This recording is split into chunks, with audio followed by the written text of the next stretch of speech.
episode of RazorActive. I'm Kai Ling and I'm Evon. And she was jumping. I'm Why? jumping because I need to look sporty because it's RazorActive. Okay.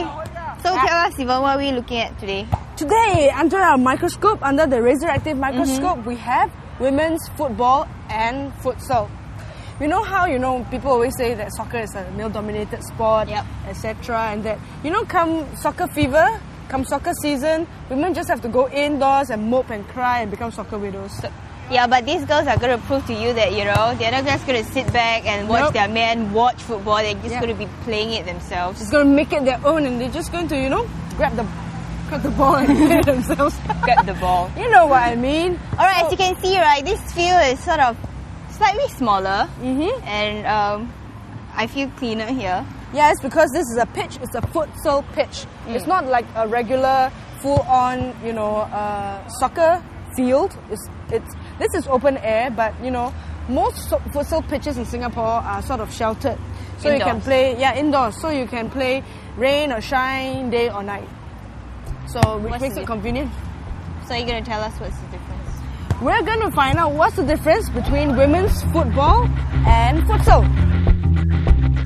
Quick fact, futsal is played on basketball-sized courts, both indoors and out, without the use of sidewalls. The term futsal is the international term used for the game. It comes from the Spanish or Portuguese word for soccer, which is football, and the French or Spanish root word for indoor or room, which is salon or salle or sala. So literally, futsal means football in room, that is, playing indoors. This is more of a small-sided game. Okay, they can improvise. It's scaled down from a big field game to a small-sided game. Whereby in the big field game, we need 11 players each side. So for recreation purposes, we may not have 11 players to play and 22 players to start the whole both game. So they may have 10 players. So with 10 players, they can come to this type of courts here and they can play 5 aside, 6 aside. Sometimes even they have lesser players, maybe 4 aside. Okay, and the rules are simply almost the same as in the field. And then they can have their own rules. Like we have the outline. They can say we don't want to play with the outline. We just let the ball keep on going. So you will never go out lah. Yeah, you will never go out because on top is the net. But isn't that very tiring? It's very tiring. Without out, then you have no breaks. Yeah, correct. You can see that there's no break. Once the ball is out, there's no break. Earlier on, when you see the game that we played more following the outline. But in this case, the recreation purposes, and then they'll just keep on playing until they put the ball inside the net, and then they'll carry on again. So what are the clear differences between soccer, the 11 aside, and futsal, 5 aside? Okay, 5 aside is more recreational and for more small-sided game. Right, as I say again, soccer is 11 aside game. It plays each half 45 minutes. It's 90 minutes per game. Okay, and it requires 11 people to be in the field to run the whole field. Okay, which is 100 meter in length, approximately 70 meter in width. Whereby all this, the smaller 5-a-side field, it comes down about 30 to 40 meters, and it's about 20-30 meters in width. Okay, so it's for lesser and more recreational.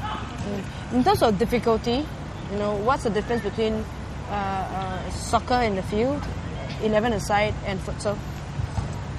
Okay. Like futsal itself is, if it's just for recreational purpose, it's a simple game that you can just kick around, sweat it out. And for let's say if it's in the field, then the difficulty is that if you start the game, probably you may play 40 minutes each half. Assuming if you don't have enough substitutes on the side, so you may have the 11 player to play the 40 minutes or 45 minutes, and then they have another 10 minutes break, then they play another 45 minutes. That is very, very strenuous for them if they are not fit. Okay, and that's for the smaller side, the goalpost is smaller, the 5-a-side goalpost is smaller, and it's sometimes difficult to score, but you have to keep on running. As for the big field, you got a big goalpost, and if your 11 player is not fit, second half, probably half the team will be walking, and the opponent will be keep on attacking. And so essentially, futsal is it more difficult? Okay, and futsal highly involved in skills, quick reflexes. Okay, and it's a very good opportunity for them.